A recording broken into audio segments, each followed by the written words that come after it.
Have you ever owned a gold-plated Bible, been at a wave pool baptism, or won the Top Christ-Following Man award?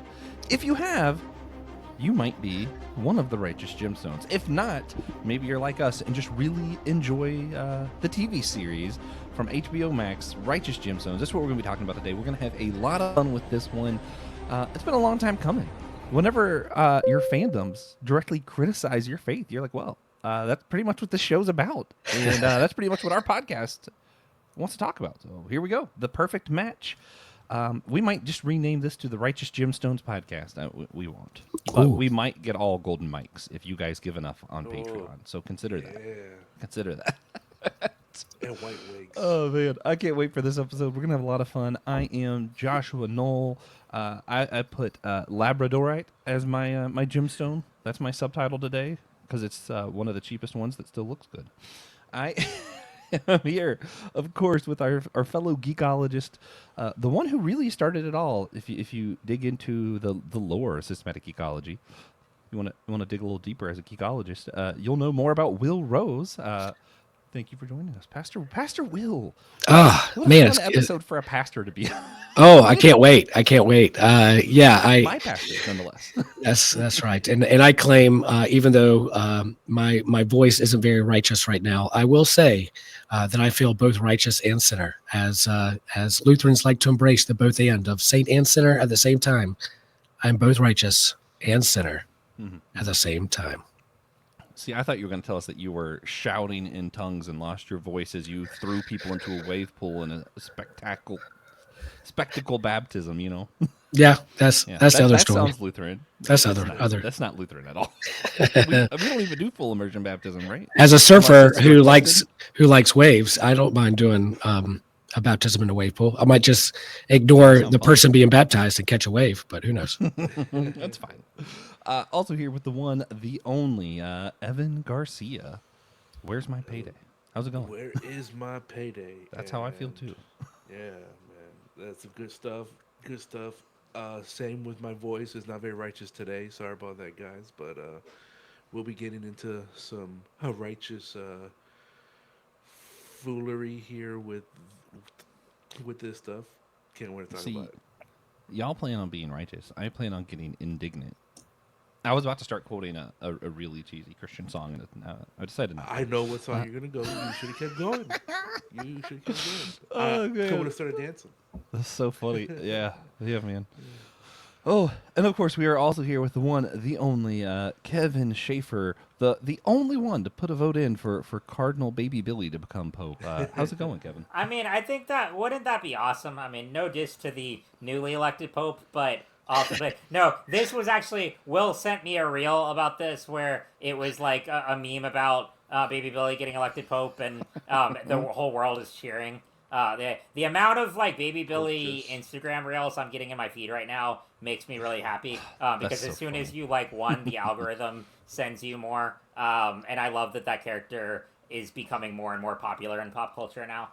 Yeah, man. Yeah. Speaking of the reels we like that we keep getting fed in our algorithms, if you guys rate and review or comment on our show for Apple Podcasts or Spotify, it'll put it in other people's algorithms. Or even better, if you review our show on Podchaser or Good Pods, that puts it in like Google search and those kind of other search algorithms, and it'll help other people find our show, which we'll be really grateful for, as we're probably about to get a super borderline sacrilege probably this episode, because it's hard to talk about the show without getting there. But since we brought up the Pope, I do want to mention my other podcast, the Whole Church Podcast.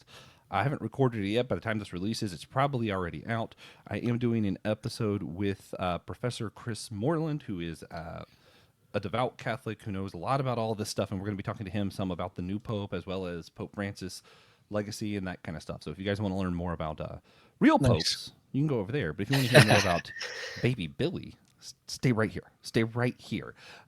Man, what I've been geeking out on, though, first I got to say again to the Instagram Reels, man, since I started liking and being more open about Kingdom Hearts, like most of mine are Kingdom Hearts now. And my favorite the other day, I have a meme, and it's from like the second game. Because you know how games do, like they set stuff up where you have to do like a little side mission, and we needed to do side missions to get money, and you're playing as like middle schoolers, I guess. And they're like, wait a minute, we forgot. We're broke. I think that I saw single that, scene as a yes. meme. I'm like, this might be my favorite thing because I just need to print it out and put it on my window. But I'm going to share a geek out moment and then what I'm actually geeking out on continuously. I'm cheating because this is my 1 week off between spring semester and summer semester, so I'm geeking out on a lot. My geek moment, I got to go to the beach and I was having fun. And I always wake up before everybody else for the most part, unless I'm with specific groups of people. And I'm up early. We have a little balcony that oversees the beach. I go out there with my Steam Deck, and I'm like, I'm going to play. I've been going back through Ratchet & Clank Rift Apart to try to get 100% on everything, so I had to get all the collectibles and stuff. And I went to the pirate level while I'm sitting here on the beach to find the golden bolt. And that whole experience was great. Just blowing up robot pirates, looking for a golden boat, sitting there with the ocean waves in the background. Like, this is the peak geekdom. Yeah, it was great. But what I'm continually to geek out on, I mentioned a lot last year about this book I really liked, the Kamigawa Food Detectives. Will was there when I found it. I discovered that was part 1 and that there's 2 more parts. So I'm going to be finishing up that series soon because it's phenomenal. Really great Japanese literature on people looking for old family recipes or something, and they can't figure out exactly how it happened. And this detective goes and finds old family recipes and what made them taste the way they did. And it's, especially if you like food, it's a phenomenal read. I want to get Mark Flower to talk to me with it at some point, but that's a thought for later times. Will, what have you been geeking out on, man? I'm the same. It's summertime, so the water the ocean water has gotten warmer. I no longer have to wear a wetsuit, so I've been doing a lot of surfing. Hopefully, by the time you listen to this episode, I am either flying or in Hawaii or back from Hawaii, taking our family vacation, taking my mom, maybe catch a wave. So I'm geeking out on surfing. World Surf League, the Pro Surf League is in full swing. Been watching that, getting hyped. So yeah, everything ocean, beach, summer, surfing. That's where I am right now. Sweet. You plan on playing any Ratchet and Clank, getting gold bolts or anything? No, not at all. Not at all. My favorite, guys, I hate to keep doing this, but I was going through the level and I didn't notice that they have a theme park there. Ratchet and Clank is just all satire. That's all it is. And they just decided to basically make a mock version of the Pirates of the Caribbean ride in Disney World in the middle of this video game for absolutely no reason. Ooh. And you go by, and there's the little robots behind the prison gate trying to get a robot dog to give them the key. Cool. And I'm like, this is great. This game understands my soul. When there are things that makes Joshua giggle, it's contagious. I giggle too. I have no idea most of the time what he's talking about. But if it makes him happy and brings him joy and he giggles, I giggle too. I almost did the screen share thing where I could do like the whole video of my last 5 minutes playing just so I could send it to you guys on Discord. And I might go do it again. I might go replay that just so I can send it. Kevin, man, what you been geeking out on? So I'm rewatching all of the Mission Impossible movies in light of the Final Reckoning coming out this weekend, which I'm very excited for. I mean, it's one of the most like ridiculously plotted franchises out there. I just go for, okay, what crazy stunt is Tom Cruise going to do in this one? And that's not to say there isn't solid writing in some of them, not all of them, but there are some really good character moments. And Fallout is still my favorite, and I think is pretty universally loved as like the number one for most people. Yeah. But yeah, it has, some highs, some lows, but it is a consistently enjoyable, over the top action movie franchise, and I'm very much looking forward to seeing the final one on screen. And also, Josh, I know I mentioned this in a previous episode, but I was wondering if you knew about it yet, but there's a How I Met Your Mother rewatch podcast that I'm listening to every week, hosted by Josh Radnor and then Craig Thomas, the co-creator. So I highly recommend, because I know you're a huge fan of the show as well. Yeah, I saw that. I was struggling with whether or not I want to, because I love Scrubs, and I loved the rewatch for a while, but then there was some stuff they revealed about some episodes that kind of ruined the episodes for me, that I'm like, I don't know. Do I want to just let it stand on its own? Which is also how I feel about the show we're going to talk about today, where I'm like, do I want to watch Young Gemstones, or do I think that this show's perfect as is, and I don't want to risk anything spoiling it? I don't know. That's fair. I don't know. But I'm tempted, and I probably will end up watching that, listening to I- that, because I just like it love 'cause How I it- Met Your it's- Mother too much. That's the thing. It's just really good insight. It's more a celebration and like of the show and like analyzing like why people love it so much and a reflective look. Yeah, which also, I don't want to get stuck on this, but also, I might do it for the other reason of How I Met Your Mother gets harder to watch the more our culture progresses, and you realize how some of those stuff just was not okay. Yeah. It's like, I still want to enjoy the show, so maybe someone just doing a little bit of apologetics would help And me. they do address that. They're like, we know Yeah. some stuff has not aged well, and I mean, Yeah. it was a different time and and a different state of TV too. Yeah. But yeah. Which, that's true of most things, except for specifically Green Day's American Idiot. That just gets better every year, somehow. It gets better every single year. Yeah. Evan, where we at, man? I'm good, man. I'm still riding the high off of Andor season 2. I'm still they're still chatting about it online and stuff with friends.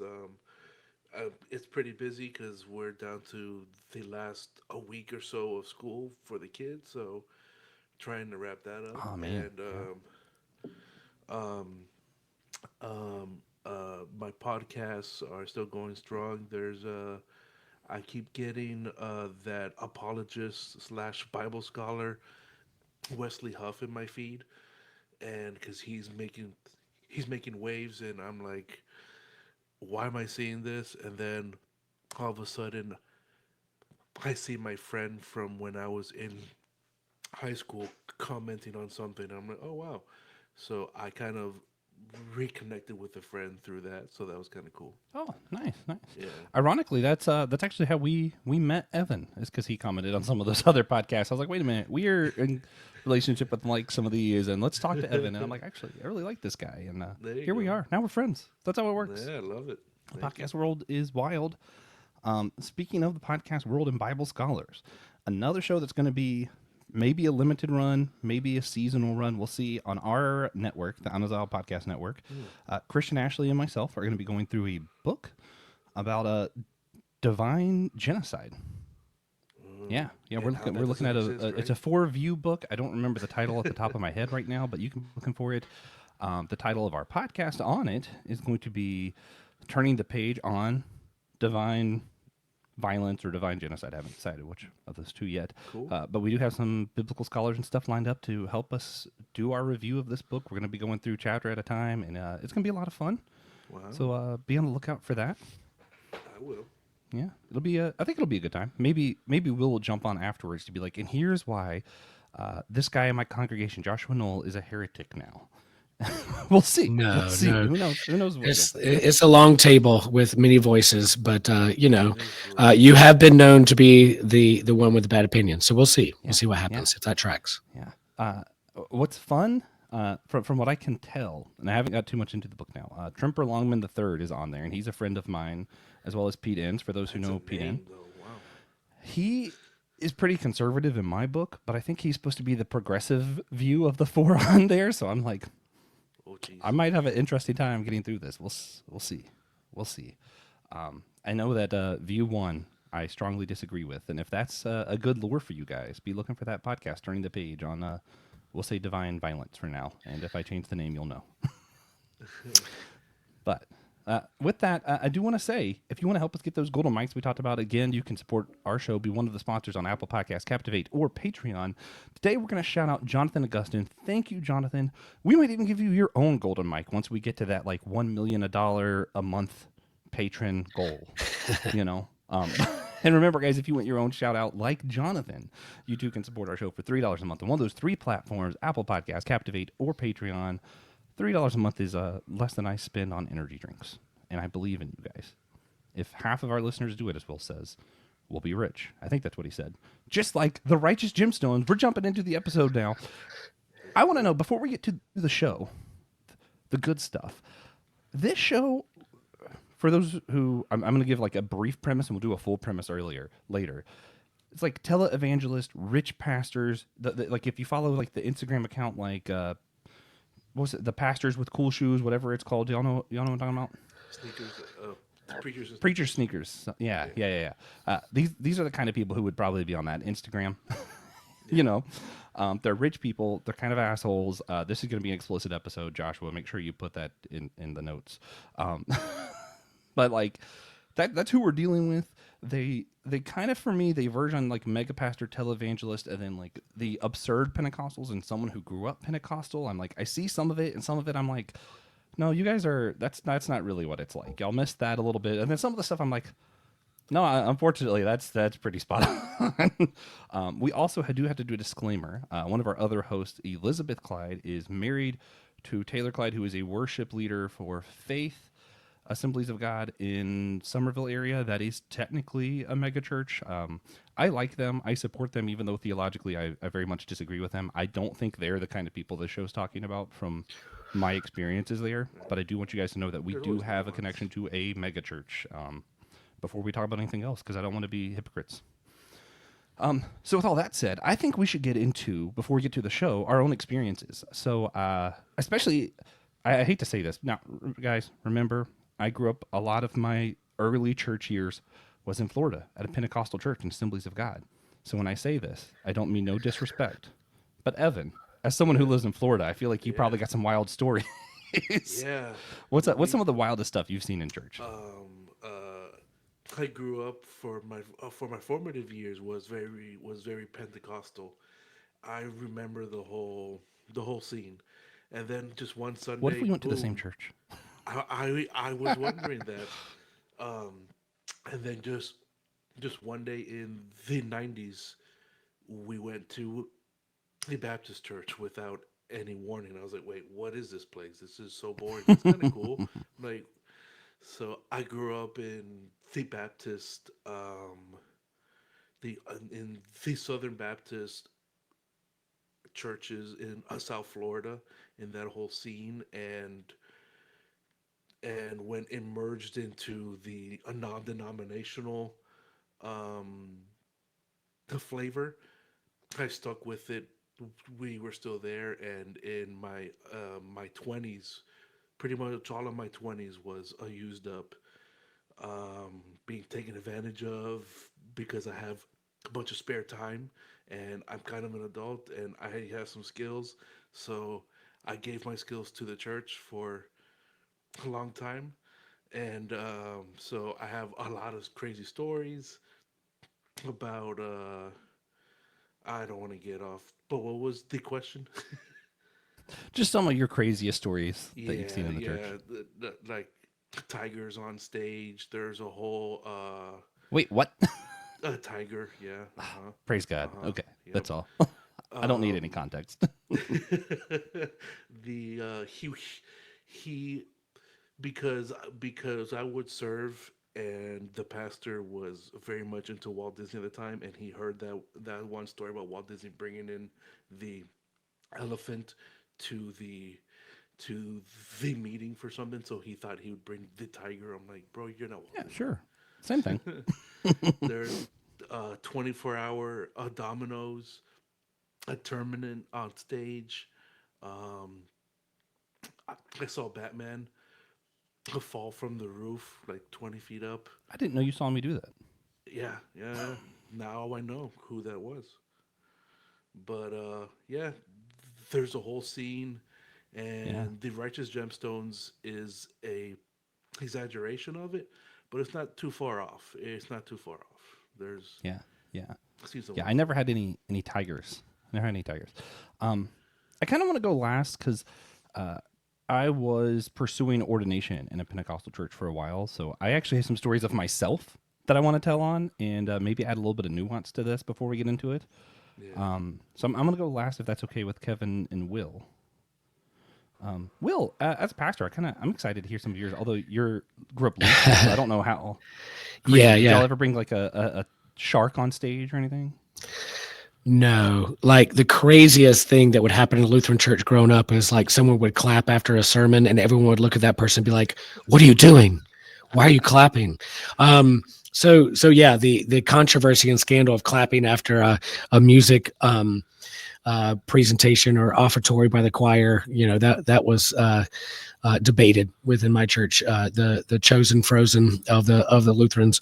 No, I didn't grow up mega church or kind of Pentecostal or charismatic. It was Lutheran through and through. But my first call was in Florida, South Florida, and our Lutheran church there.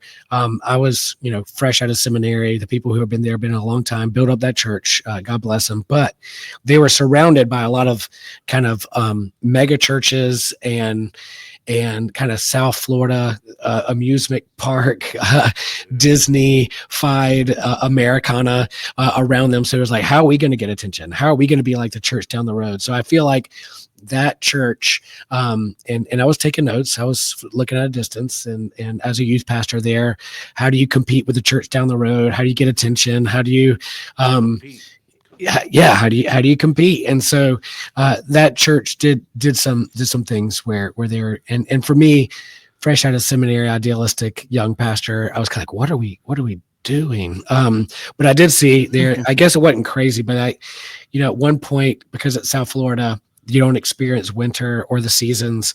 During a holiday season, they did have a fake snow machine blow what it looked like snow in the sanctuary while worship was going on.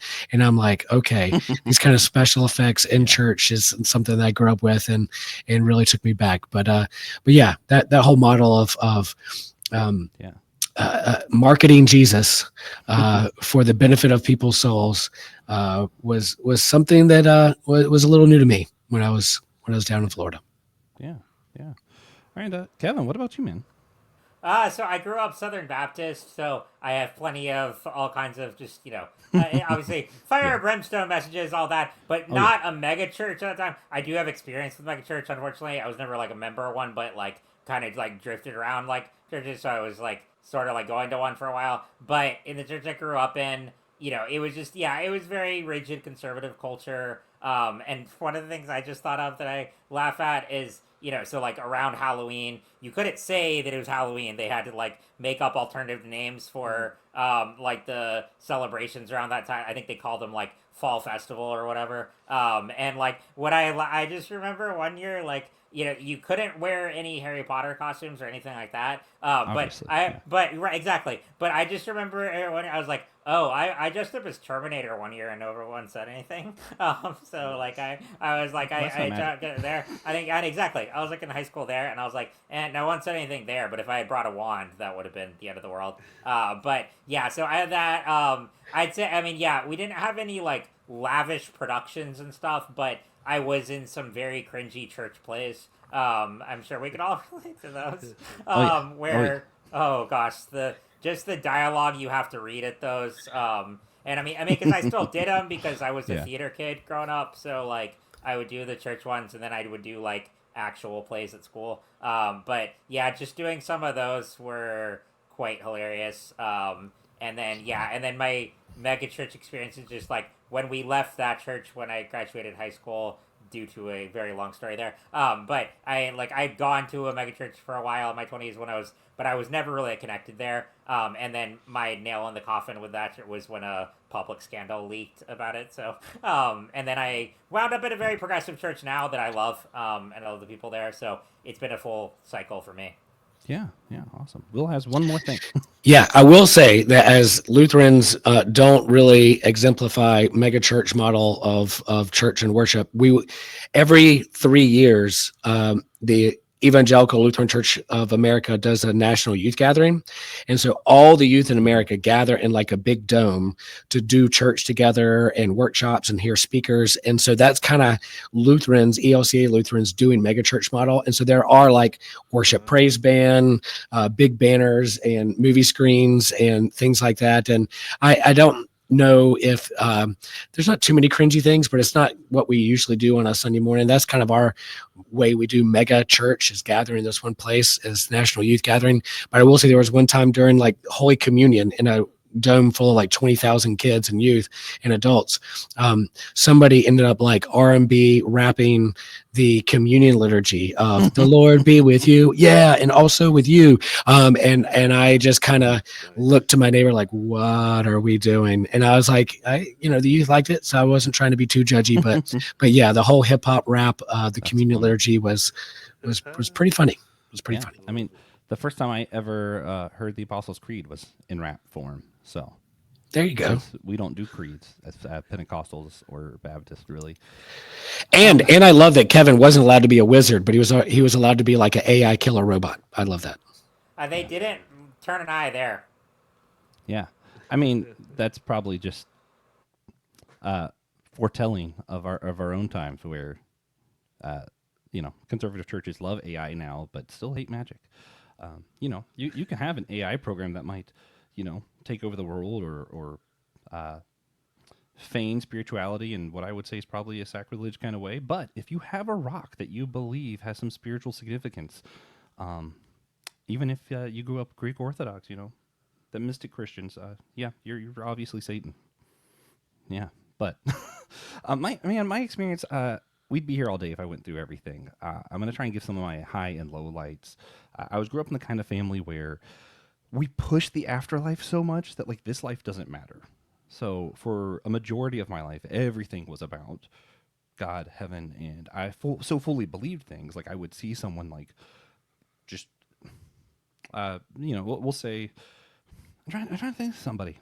TJ's fun to pick on because he doesn't care and won't listen to the podcast. TJ told a lie, and I never heard him forgive. Like I would just hound him because I was so constantly afraid that people I cared for were going to end up in hell. Like a genuine belief. So like, it wasn't like I was just trying to be an asshole, but that does make those beliefs often turn you into an asshole. So that's just where I was. So just going through some highlights throughout, how I grew up. I remember there was a time in Florida with the Assemblies of God. We had like a big state conference we went to. The first time I spoke in tongues was there because I wanted to be like my dad, which I do believe in speaking in tongues, but I also think that that's probably why it happened that time because I just wanted to be like my dad who spoke in tongues every service. I know the feeling. Yeah.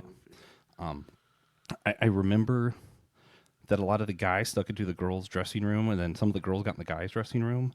And the girls were apprehended, and the guys really weren't because, girls shouldn't be temptress or something. And we're like 10 years old.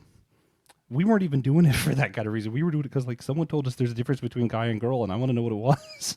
That's literally all it was. But, I remember that kind of thing. I remember going up in, like, those big kind of services. I do remember one time seeing someone take a bunch of, like, TVs and video games on stage with a baseball bat and just smashing them all. And like the point of the message was supposed to be, here's the thing though, like it was someone I know and I care about, and their point of their message is they were trying to teach us that like every second counts and you don't need to be wasting on this stuff. You should be spending it on something more valuable. And I'm like, as an adult looking back, I'm like, I kind of agree with what you're trying to say, but also, man, that was a lot of wasted money and resources and we could have done good stuff with that probably. But wanted to make a point, wanted to do a whole show. Even myself, I remember in middle school, because, I grew up in this kind of environment, kind of learning, like, if you say you felt something from the Spirit, most people just kind of go along. So I remember telling a few girls that I felt like God wants us together, It wasn't like necessarily like I was being evil. It was just like this was the world we lived in, and that's how you spoke, which I look back on, and I'm like, that was evil, but I wasn't trying to be evil. I don't know if that makes sense. And then I remember when I was trying to pursue ordination myself, because again, feared of everyone going to hell one day. I remember, picking up like Andy Stanley books, different stuff like that, and them teaching like, it wasn't just like you're competing with the other churches. It's if you do something visual on church, people are more likely to remember the message, which I remember the message of a guy smashing TVs. It's not wrong. So I remember a few times I preached, I actually wore a pair of Nikes once. And I remember the name of the message was Just Do It. I don't remember what I was preaching on, but I do remember that being a thing. And me kind of doing some of this stuff, genuinely believing like if you do some of this is going to make the message land better, that kind of stuff. But also in that same environment, I remember praying for an animal with a broken limb and seeing it kind of set right before us while we're praying. I remember myself when I had my accident where I like died temporarily, kind of having a vision of like my friend going through a divorce and having this feeling of like, hey, if you go now, he's going to take over your ministry while he's going through this. And I came back and a month later, he got a divorce. And it's just kind of like, I don't want to both ands it. There's a lot of evil, but I just want to say like, as someone who's gone through it, I actually do understand where a lot of this stuff is going through. As someone who lives in Charlotte, I'm right here where Elevation is. I know the evils of Stephen Furtick and how much he wants to put on a show and compete with all the other churches and how hard that makes it for other churches who are doing genuine ministry. But I also know Love Week does so much good in our community. I also know a lot of these small communities that are meeting together under Elevation are really forming some strong relationships. And I'm like, yeah, so I don't want to both ands it, but I also feel like we'd be remiss if we just dismissed it all as this is bad, you know? 100%. Will. I completely agree with you. Yeah. Because I'm in that space too where my experience was so extreme and my thoughts were like that too. But then when you heal from that yourself, you can look back on that and see the good in it, and that's my test with it all now. It's like, sure, the sermons might be just to get people through the door, but they are providing a service. Are doing good, and they are doing good to the community and everything. So I Yeah. feel Yeah, yeah. sermon illustrations and trying to make relevant God's word for a present day context. I think finding ways to have people connect or have people remember your message. There's nothing wrong with powerful sermon illustrations or props and those kinds of things. I think, but there's a time when you can take it too far and it can get cringy, and you're doing it for attention or doing it for the wrong reasons. And so, I, I think that's what kind of people do. The human condition, our fallen condition, being imperfect and sinners.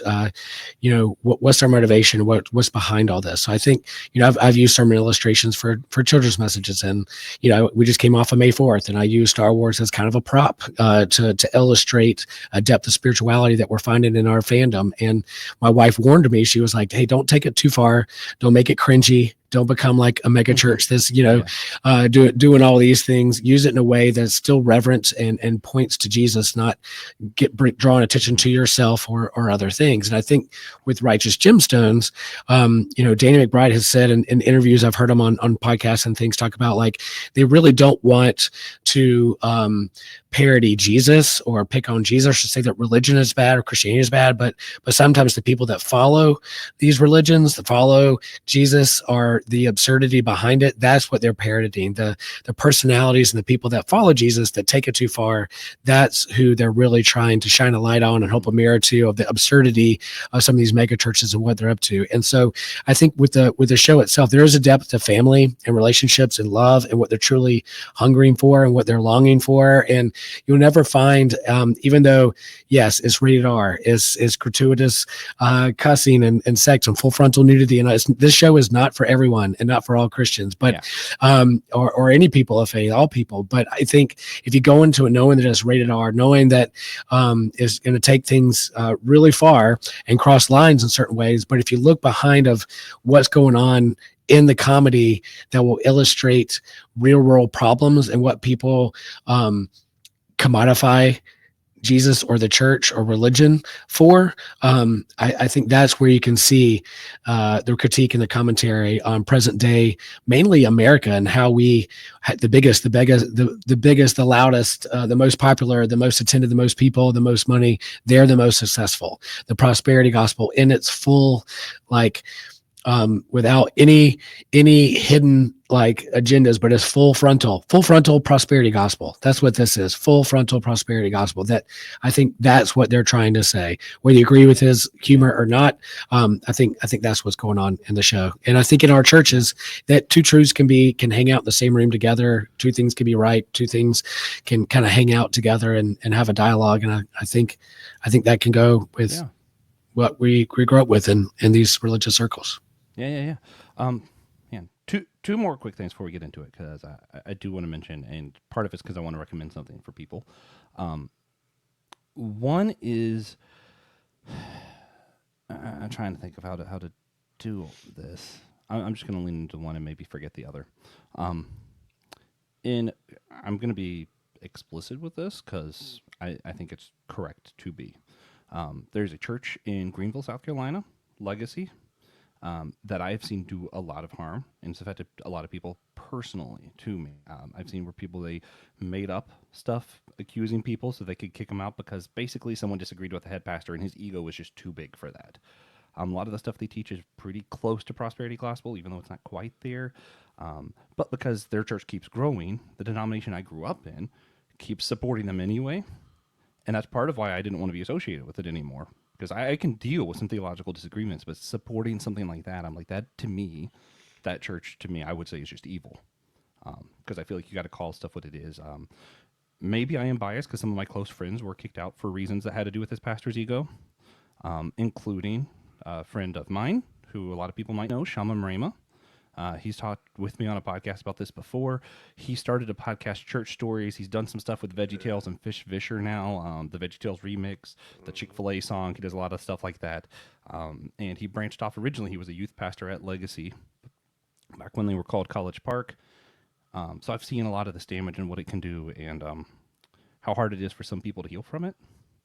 So that's just one thing I'm holding on to with all of this, is just kind of remembering that stuff happens, And I think you mentioned that, Joshua, with ego, and again, tying a little bit to, we'll get more into Righteous Gemstones, but I think you see what is it that the family wants or draws them together, or what's the purpose? You think Amy Lee and the genuineness of her wanting to do good ministry, but when ego and money and power and influence come into play, humans are going to human. And I think that's what's going on. And when we see churches around us, whether they're small, medium, or mega, the leaders who are in positions of leadership, when their ego gets in the way and it becomes about them, that's when it goes off rails. That's when it becomes harmful. That's when it becomes less about Jesus and about who they are and their identity and their ego. And I've seen that come into play many, many times. And I have a great family and friends and wife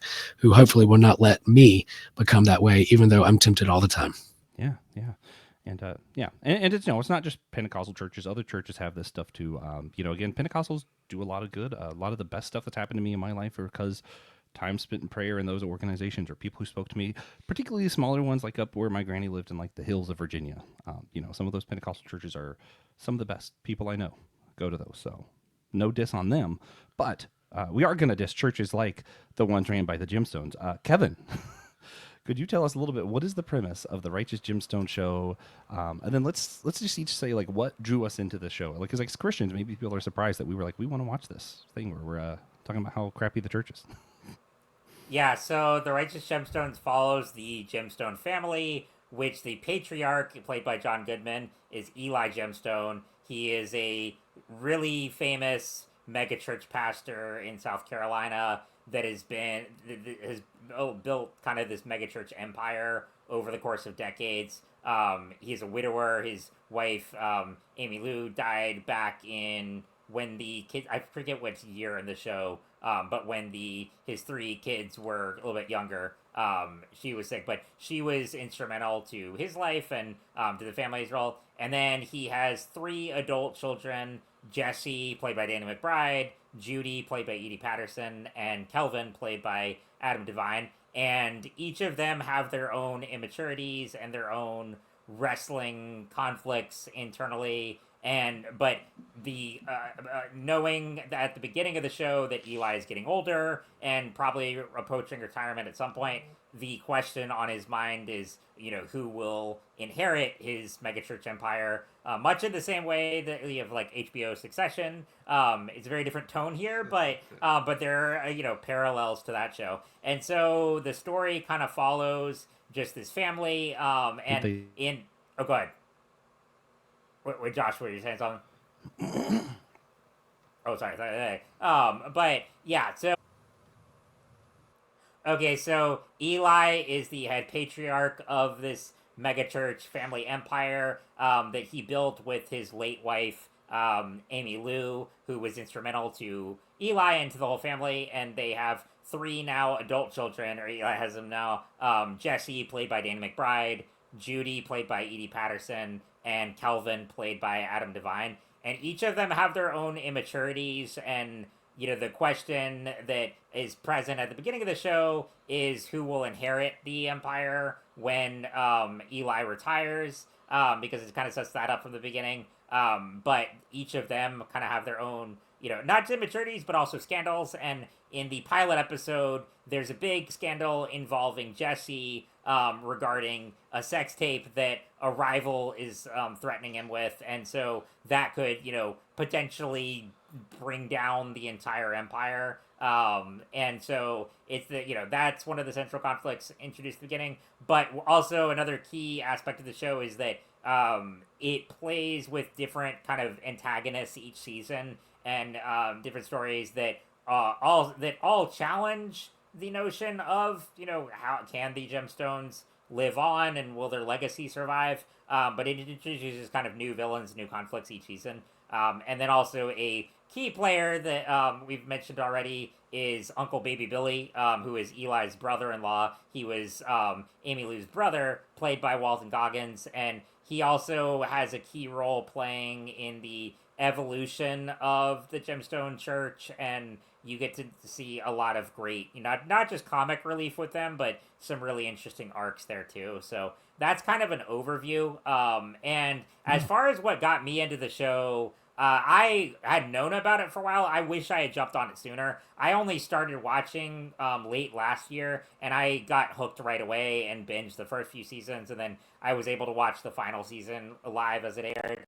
But yeah, I had heard about it. It sounded funny, but and I had known Danny McBride through some movies, and then he had co-written the last Halloween movie saga with David Gordon Green, who was another collaborator on this show. But I hadn't delved into his TV yet, and I was amazed from the beginning of oh my gosh, he's such a good writer, he's such a good filmmaker. I was just really enamored with the storylines here and the Coen brothers influence and the merging of comedy, horror, and drama and satire. And like you said, Josh, it's not a takedown of Christianity or religion, but it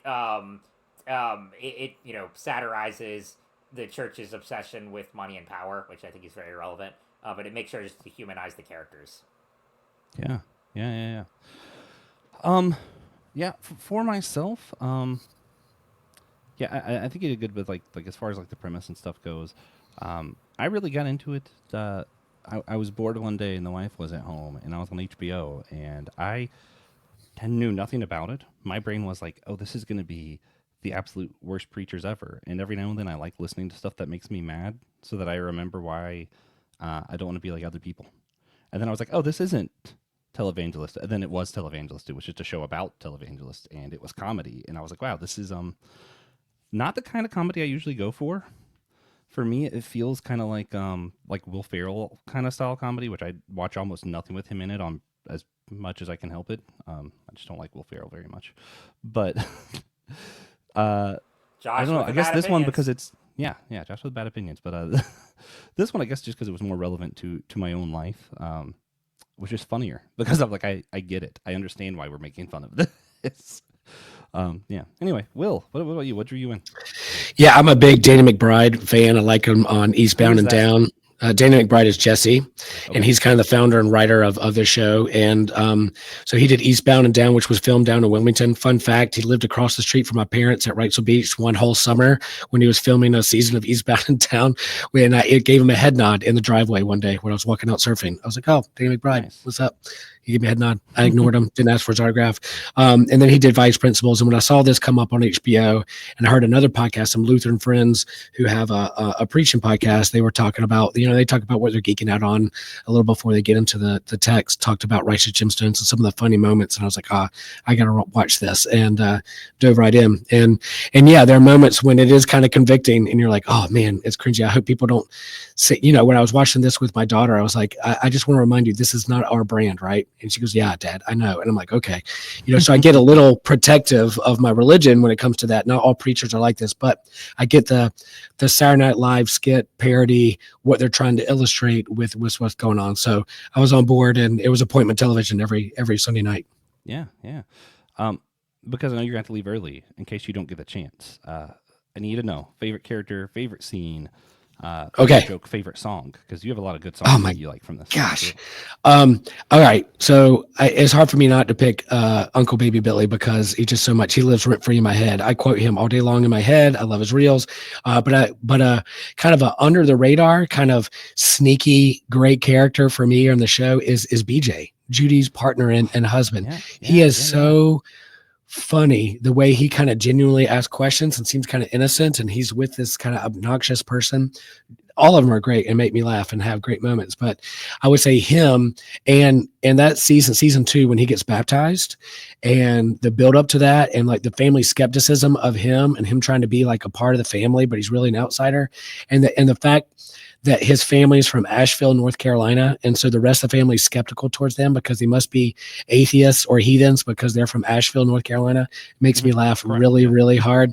And then even the final season with him getting like a helper monkey and being in a wheelchair because he fell pole dancing, and then going into depression because the family's not paying him any attention, but then how he rebounds and there's a little redemption arc for him. I just love him a lot. So, and the actor Tim Baltz, is that how you say his name? Baltz. Yeah. Liked one of my comments on his page. He posted something I was early in his chat, and he gave me a thumbs up and a heart. So yeah, thanks, Nice. Tim. Thanks, Tim. Nice. Favorite song? Anything that Baby Billy does, that whole teen just and him singing that song.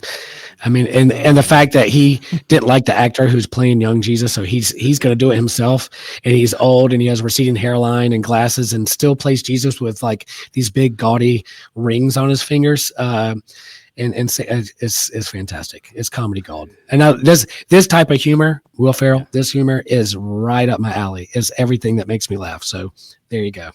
Yeah. All right. Oh man, Evan, what brought you to this particular series? Yeah, This was a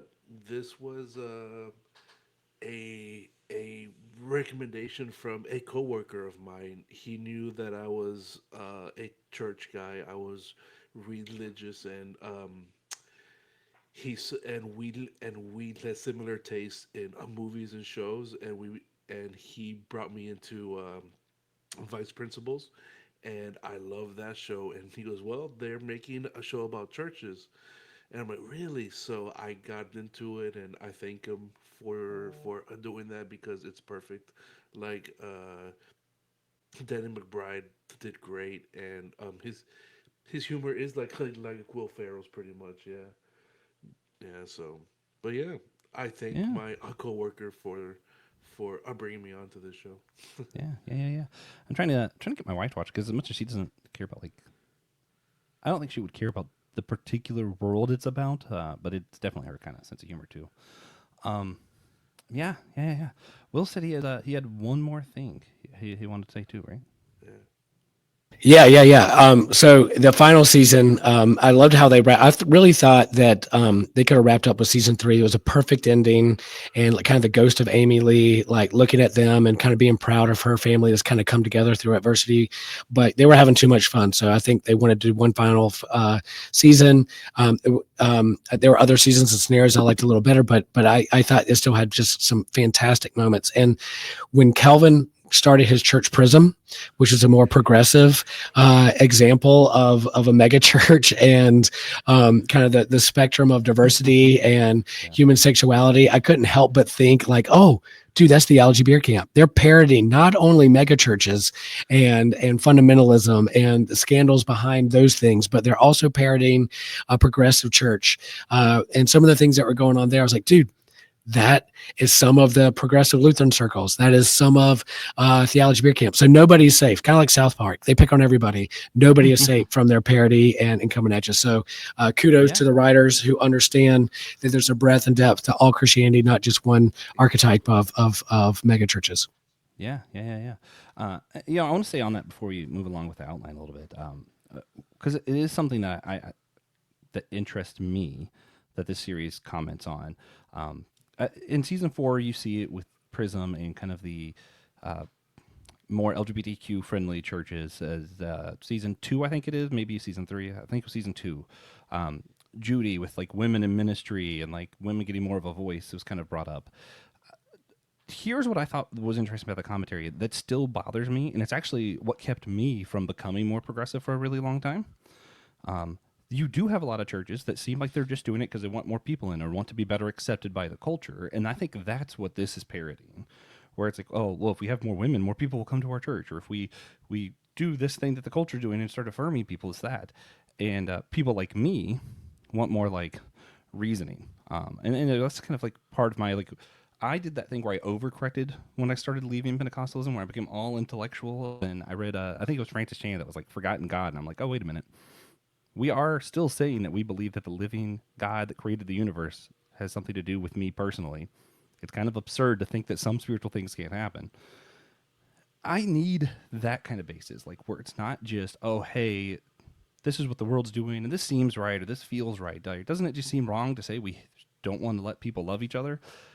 But you get like some strong intellectual arguments from like Pete Inns or different people like that, and I'm like, okay, that's the kind of stuff I want.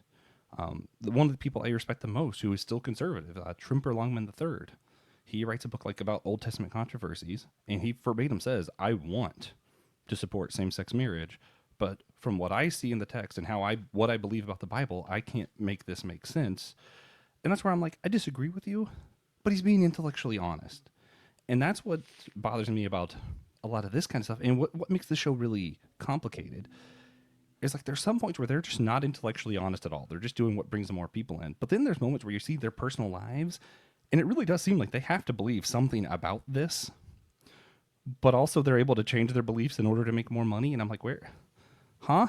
Do you believe it or do you not believe it? And I never quite figured that out. I hear you 100%. What I like about this show is that you have Jesse's kids who really try to hold him accountable to what they believe. They see the ridiculousness of it. So you have, you have because you have Gideon who wants to be an actor, but he genuinely wants to follow his granddad, and maybe there's something there that he wants to become like a legitimate pastor. His dad's looking, he's like, "Hey man, you're a horrible preacher there in that final season. You got to liven this up a little bit." But but he really wants to be like a genuine thing. But then you have like. His son Pontius, he named his kid Pontius, and he's like the rebellious kid who really looks at him like, you guys are all like hypocrites and wrong, and I can't stand you. So that tension of the children looking up to them. So you not only have the children, Kelvin, Jesse, and Judy looking at their dad and critiquing him. They have their own children looking at their parents and going, hey, what are you doing this? Why are you doing this for? We love the money. We love the attention. We love the lifestyle. But what's really going here with kind of the authentic aspect of your faith or religion here and call them hypocrites. I love that aspect of it. And I think you're right that being honest and authentic about it, it's just fantastic writing. It's not only like crazy full frontal nudity and jokes and dick jokes or whatever, but it's also, they really get to like holding people accountable, what's authentic and what's not. And with that, love you guys. Yeah. See you well. Peace be with you too. Well, and that what Will was talking about, it also gets to something Kevin mentioned that he loved about the last season on one of our What's News episodes with that first episode. And that's kind of what's interesting is you see like generation for generation, it seems like the Gemstone started off as like this guy stealing someone else's identity, just using ministry to make money. And it kind of feels like they keep doing that generation to generation, but they're also maybe gaslighting themselves into actually believing it at the same time. And it's so like, what? Do you believe it? Do you not believe it? I don't think they know. I really don't think they even know if they really believe this or not, which is fair. A lot of times in my own Christianity, I don't do it for money. I don't make no money. I still am like, do I actually believe this? I'm not sure sometimes, yeah. Again, I think that's what separates the show from making it, turning the characters into caricatures. They really explore the depth there. So, yeah, like Bradley Cooper's character is a great example as the original patriarch, Elijah Gemstone in the Civil War era. Yeah, he's just doing it for money. He, steals a already corrupt preacher's identity, and, has no idea what he's doing. But then he starts to really explore, and feels a spiritual connection there, and has that prayer moment with the soldiers who are about to be executed. And, it has this really fascinating character dynamic. And, yeah, I Joshua, I think that's absolutely true, is it points to something of even the most devout, people of faith are still going to have doubts and are still going to have internal Yeah. struggles. That I really like how the show explores that. Yeah, no, it's interesting stuff. But. All right, Will's already done this bit, so I'm going to throw it to Evan first.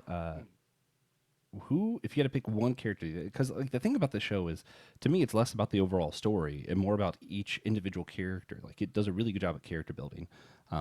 Evan, if you had to pick one character that you were like, their character arc was the best character arc, who would you go with?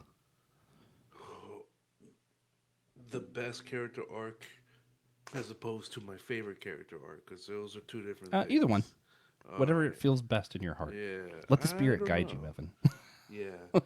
A part of me, like, there were so many times where I related to John Goodman, to what's his name, shoot, Eli. to Eli, where the fact of like his kids are just so ridiculous. His kids are just on a personal level, they're kind of assholes. They're Yeah. gross. They're bad people. But it's like, and that went with me too, because I felt for him, because that's kind of out of his control. Like sometimes his kids are not the best representation of you, and he didn't have the best past. But sometimes I think about that, like, what if my kid becomes like a worship pastor and does all this too? Like, what will I think? And that kind of put me in a situation there. But I don't know where I was going with that one. That one came out of nowhere. But the I don't know. They were just, all of them were great. I love the baby Billy. He was a perfect blend of a Billy Graham, a Benny Hinn, and just that perfection of that whole scene of pastors. Yeah, yeah. Oh man, yeah. It is difficult to pick a favorite. I Yeah. will say that I can confidently say I was never gonna pick Billy as my favorite. I didn't necessarily dislike him. It was just like everybody else for me just stood out more. I feel like I could have done without his bit and been fine. Although I love that season 4 they were like, by the way, he also has a Tesla truck because of course he would, right? Oh yeah. like, but no, man, I love Judy and BJ and how they like they get divorced in season 1 and like how they come back and how she even gets to a point where like the monkey she gets jealous of that she's like, actually, That was I'm gonna bring wild. you back to this. Like you see, I think you see a lot of character growth with Judy. Yes. Dr. Watson, But major yeah, standout Dr. of Watson's season great. 4. Yeah. Are you doing butt stuff And like now? you said, Like, Eli's a come good on. one too. And a lot of this it What? reminds me of The Boys in a way where like, it's showing that power corrupts. Absolute power corrupts absolutely. Sure. So even if you're growing up Christian and you have all this wealth and ability to control things, and if part of your control is people think you're a spiritual authority, it just kind of compounds. And you see that it does corrupt this whole family, it seems like. And I think that's another comment that this show's kind of doing. But if I had to just pick one, again, I love how Eli finally gets to a point in his life where he's like, I don't need this. I just want to be on a boat. And I'm like, I get it, man. Grow out the hair. But in hopes that Kevin says Kelvin, because everybody else said Baby Billy, I'm going to hope that Kevin says Kelvin so that I can say Gideon. Okay, yeah. Gideon's story, man, where he starts off and he's like estranged from the family. He ran off because he's going to go become like a stunt performer in Hollywood. And like, Oh yeah. it turns out in season 1 that he's actually part of this spoiler alert conspiracy that's going to like undermine the family, and he's going to steal from his own grandfather and all this stuff, and then gets to a point where he goes to Haiti with his dad and he does mission, and it doesn't seem like it affects Jesse at all, but for Gideon I think something changes on that mission trip. But then you see throughout the season he just kind of grows very gradually, and then in that last season he's trying to be more like his grandfather. And what's so interesting with his character is like he's teaching and it's boring, but I'm like, but he's actually doing the version of this that should be done. I think you do that like 15-20 minute homily. Let's care about the sacraments. I'm like, I don't know. I liked Gideon's story arc, and honestly, I like his preaching the best. Just gotta say it, man. Just it doesn't need to be showy. Just teach what's there, dude. I'm also very excited for that actor to play Jimmy Olsen in Superman. I that's think right. that's a Is he Jimmy Olsen? Yes. Yeah. Fantastic. And it's a perfect Praise God. casting. Yeah, that's great. That's Yeah. wonderful. All right, Kevin, please say Kelvin. What's your favorite? What's the Oh, is character that- arc you want to go on? No, definitely Kelvin. I mean, I think Yes. we all love Baby Billy for the comedic really and Walt Goggins' performance. But as far as the character who I related to the most, like not only because his name is one letter away from me, but but I'm the youngest of three, and I also have an older brother and sister, and I mean. Kelvin's arc, and just like I come from a family where I'm very close to my family and everything, but like a lot of them are like sports enthusiasts, particularly my dad and brother, and I'm not at all. I always had like geeky, theater and movie and comic interests and stuff like that make it kind of my own. So I related to that a lot. But I also really like Kelvin's arc of, okay, you're introduced to him and Keith at the beginning of the series, and you're like, okay, are they lovers? Are they like what's kind of going, like this guy? And then it's this was one of the more fascinating mysteries revealed in season 4 when they do the Young Gemstones episode there, where you learn that so I mean yeah, he was always he was aware of his sexuality early on, but what kind of scared him away was this arc involving Michael Rooker's character, who was became a rival of Eli, and he wore a mask, broke into their house, and this is one night where Kelvin had stayed home while the other kids go out to dinner, and so and while he's looking at magazines and stuff, and which I thought the best part was like he's reading a magazine that said 7 more reasons to love Hayden, and I was like Hayden Christensen, I was dying there. good. So funny. That was awesome, but it's like, okay, and then this strange masked man breaks into their house and scares the crap out of them, and he's thinking oh, I'm literally having a demon come into my house because of my sexuality, and that's why he was repressed for so long. I forgot about and that. I was like, oh, whoa, that is a really brilliant storytelling. I mean, not just a plot device, but it's just it adds more depth to his character and makes sense for it. And so that's why him and Keith kind of had this closeted relationship for a long time, and he comes more to explore his identity, and it's not sexuality, but also his stand. He's the kind of trying to prove himself of worthy to be a part of his family's legacy, and that he has talents and stuff, and he's the hippie youth pastor, and he started all this progressive stuff, but when he becomes top Christ following man, which again is out of all the so funny. out of I all love the that. plot lines that they came up with in the show, it's one of the most absurd, but I was great. dying laughing when Me too. when they have an award ceremony and everything. So yeah, I love Kelvin's arc. I think Adam Devine gives a great performance, and yeah, there's so much humor there, but it was one of the more, I think, emotional arcs of any of the characters there.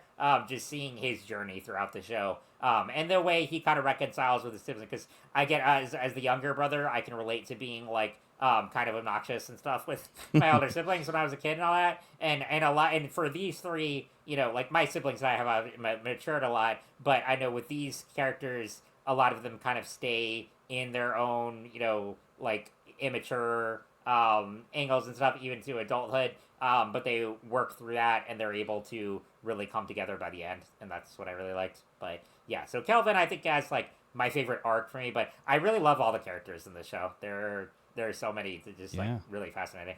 Yeah, no, I loved Kelvin too. That's good stuff. There, so much good in the show.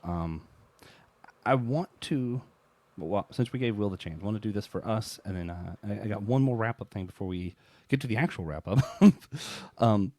If you had to pick, just real quick, a favorite joke, a favorite scene, and a favorite song from the show, what would it be?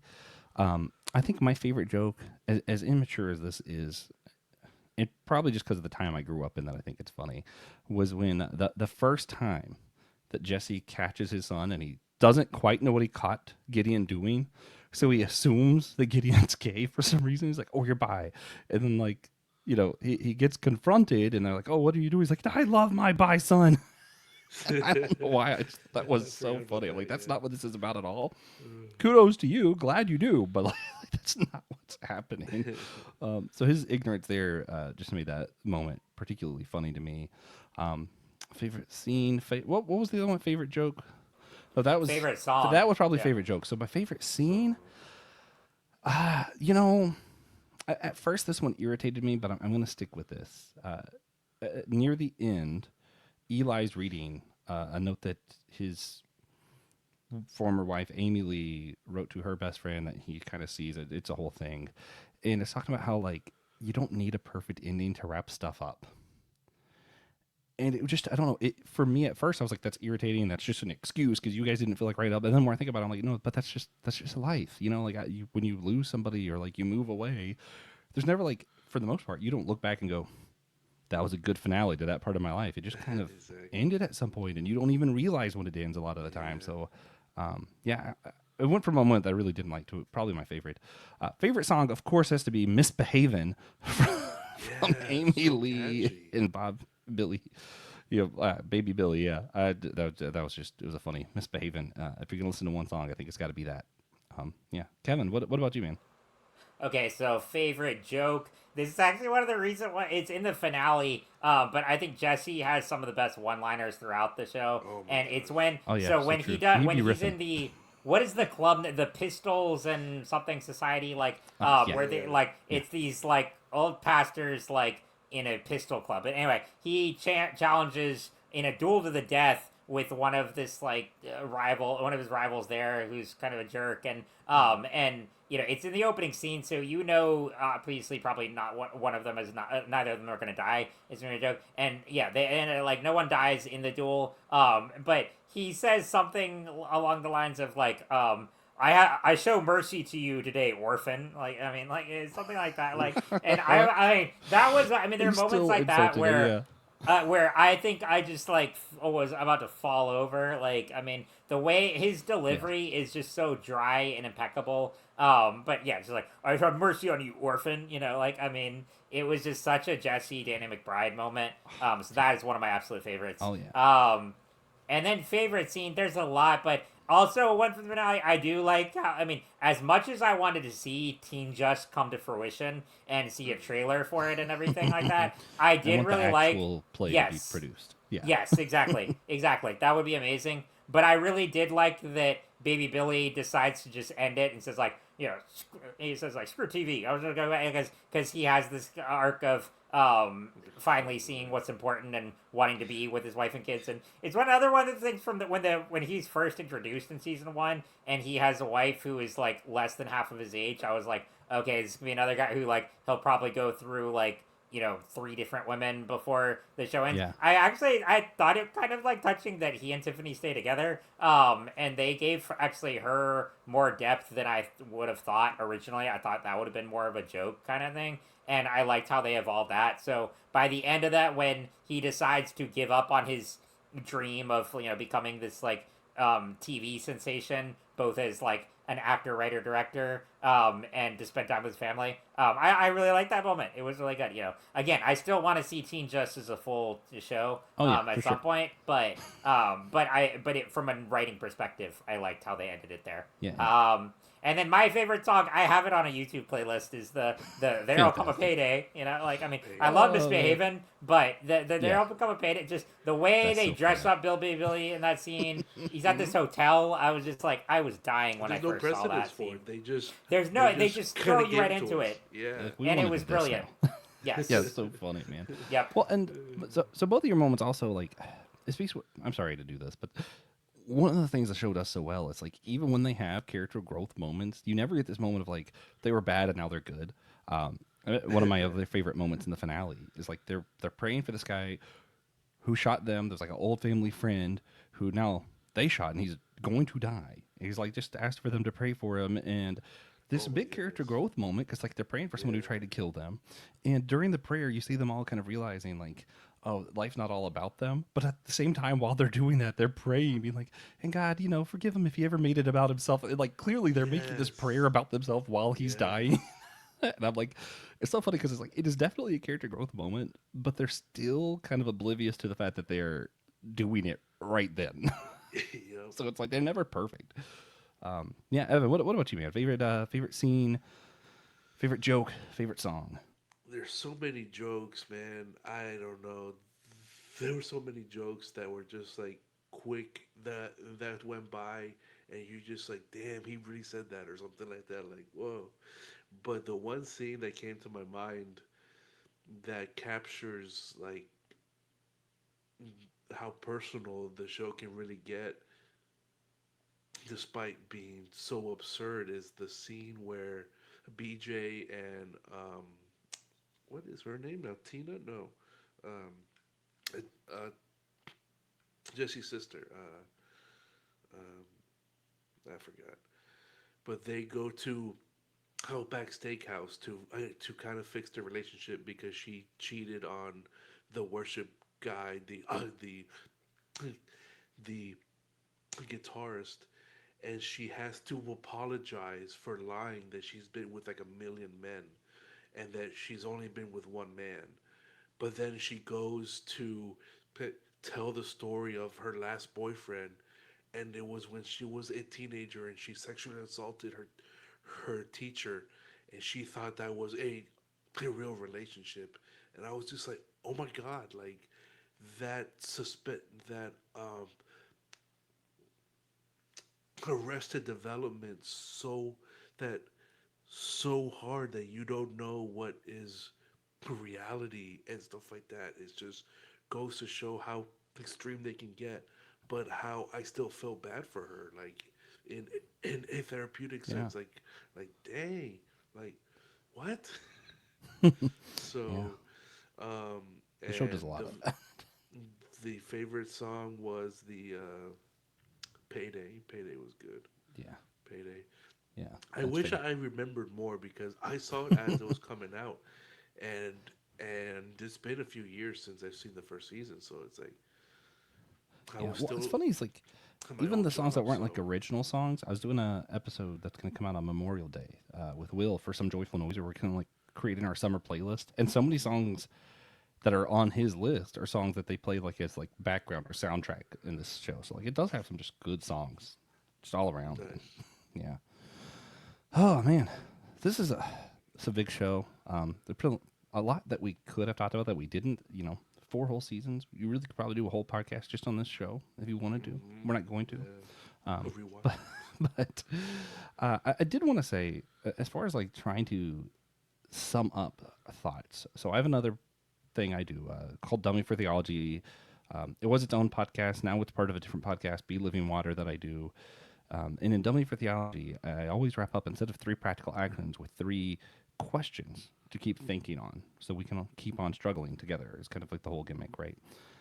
If you watch the show, you know, Christians who aren't necessarily involved in a megachurch, if we had to come up with 3 questions that this left us with to keep thinking about, well, we can all come up with one, and that'll give us 3, and then us and our listeners can part with these 3 questions. I want to know what it would be.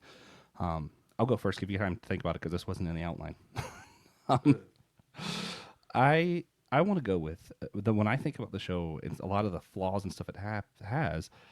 I actually think, and this is kind of weird, maybe part of their problem is these people don't seem to know the Bible.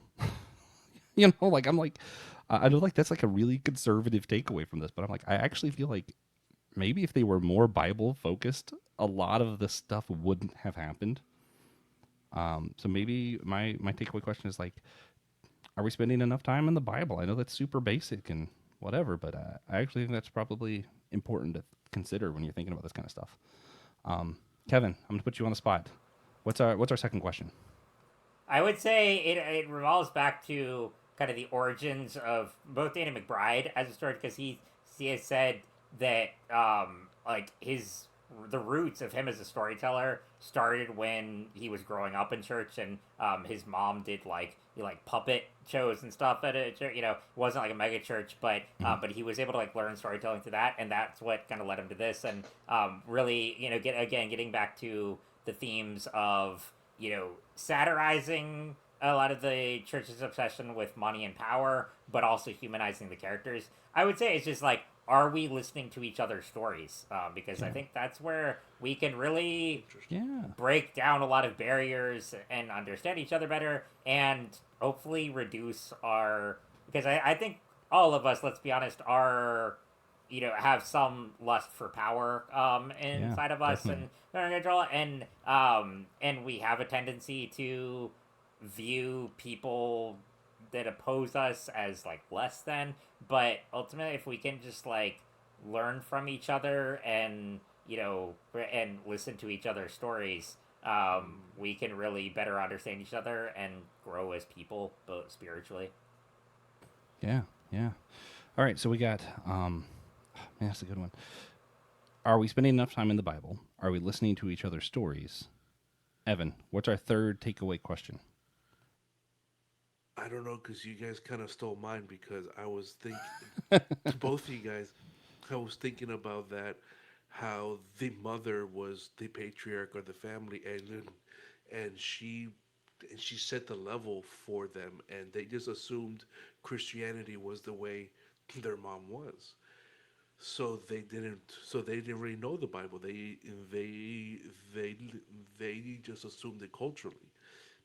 And then you have that other extreme where you only relate to other people's experiences, but you don't get into what the Bible really says. So there's a mix of both, and and and and I think I'm sorry, and I think what I'm trying to say is that find out where's your line, where's your threshold to when it becomes about yourself. When does it become about the ego? Because we all have it a little bit different. We all have a little threshold for when that becomes about ourselves, and just pray and ask for discernment to know when you know that line and when to not cross it. So, like, how much of your faith is about yourself? Kind of, kind of deal. How much of your faith is a mix of both what you take in and what you process, but then what you output is because you don't want to come across as if like you're saying don't be about yourself, but you are about yourself Yeah. at the same time. So Okay. Okay, I like it. I like it. We've got the three solid takeaway questions here. And Evan, yours too. We could keep doing this all day, but like it draws me into how like this kind of Christianity is like, oh, you can't have statues of saints, you can't have these kind of stained glass of things other than like specifically Bible stuff. But then like they're completely fine with like having a little memorial for their mom that they lost, and I'm like, yeah. that's the same thing. Hmm. you know and it can be used for good or evil. So it's like, are you just part of the culture inheriting it, or do you actually believe the stuff? And yeah, like you said, like is it a mixture? Do we really believe the Bible? Do we listen to each other's stories? I like these questions. I think just struggling with those three alone, man, yeah, can get you a long ways. And there's plenty of others takeaway stuff we could pull from this series, but I think that's a good place to end this as we go ahead and we're gonna jump into our wrap up for now. There we go. And Best sound effect ever. yeah, we are going to ask a bonus question after this is over. It's going to be a simple one. Which gemstone would you most like to have attend your church? Will's no longer with us, but I'm a member of Will's church, so I can answer for him. There we go. So it's going to be a fun one. For now, though, we're going to give a recommendation. Doesn't have to be about this. Could be about anything. Kevin, what are you recommending for people right now? So I was just talking with Evan before recording. I started watching Vice Principals after this, and also a great show that is also Yeah. a Danny McBride co-creation he stars in. And I think one of the most fascinating things about it is like that both the main characters that Danny McBride and Walton Goggins play are so unlikable, and like you don't root for them at all. Like they're pretty horrible people. But that's what's really fascinating about the way the show is told is you can still be invested in characters who are not likable and you really don't want them to succeed, but you're really invested in the story, and it satirizes male rage and really fits in well into a modern socio-political context. And it's just it's entertaining in a different way. I think Righteous Gemstones is funnier, and it's meant to Vice Principals is darker, but it's still brilliant storytelling. So highly Yeah. recommend if you're looking for something after Righteous Gemstones. Yeah, yeah. No, I love it. I love it. Mine, I mean, this is probably going to be super simple, basic. The new Doctor Who. I'm going to recommend the new Doctor Who. I'm going to throw out there, the first season that Disney did after the three specials with David Tennant that were awesome because of David Tennant. I loved it, but I wasn't like, I don't know if I would recommend this unless you already love Doctor Who, right? But now we're getting near the end of the second season, and really what he did, the season 1 and season 2, since Disney took over, are really just one long season. It seems like, because he's wrapping up the stuff that he set up in the beginning now, in the same way that Russell T Davies did with like Bad Wolf when he did the first Oh, sure. soft reboot of Doctor Who, and it's done in such a way where I think like if you stopped watching after Diva ended, if you stopped watching even after Classic Who, the way this picks up, I think it makes perfect sense. And the way it's wrapping up, there's a big payoff for anyone who's an old Doctor Who fan or someone who's never seen the show before, and it's a really good way to just bring people in, I think. So I got to recommend these first 2 seasons, Disney Doctor Who with Russell T Davies. He's doing some fantastic stuff. Evan, what's your recommendation today? My recommendation is a film. I shouldn't call it a film. It's not. It's a flick. Okay. It's a horror comedy called Y2K by Kyle Mooney. Kyle Mooney has this weird, quirky sense of humor that I love. It didn't translate too well to the movie, and there's some reasons why. But the movie was just enough absurd that it was good, and you can check it out if you want to have just a stupid fun time, and have some nostalgia for the '90s because it takes place on New Year's Eve, in 1999. And Right when the premise is that the computers all get together because of the Y2K bug, and they try to kill humanity, and they have to fight back. So If you play really close attention, everything he just said can totally fall in line in the canon of Futurama. So, in Futurama, nice. robots do seem to destroy the world while he's in that little cryogenic thing. Anyway, if you guys, if you're on a laptop, consider rating reviewing our show on Podchaser or Good Pods. It's going to help our show gain recognition, make it easier to find in those search engines like Google, Yahoo, whatever people use these days. I don't know. If you're on your phone, consider rating, reviewing, or commenting on our show on Apple Podcasts or Spotify. It's going to help prioritize our show in those algorithms, which is where most people listen to podcasts. So thank you in advance for that free support. That's only going to take you like 10 seconds to write that rate, review. Literally hitting like thumbs up or 5 stars takes so little time, and it helps us so much, and we really appreciate it. Again, we want to thank one of our sponsors. We always like to shout out a sponsor from Apple Podcasts, Captivate, or Patreon. Today we're shouting out Jonathan Augustin. Jonathan, you're amazing. We love you. You rock. Guys, if you want your own shout out, you want to be like Jonathan, you too can support our show for $3 a month on one of those 3 platforms, Apple Podcasts, Captivate, or Patreon. And remember, we're all a chosen people, a geekdom of priests.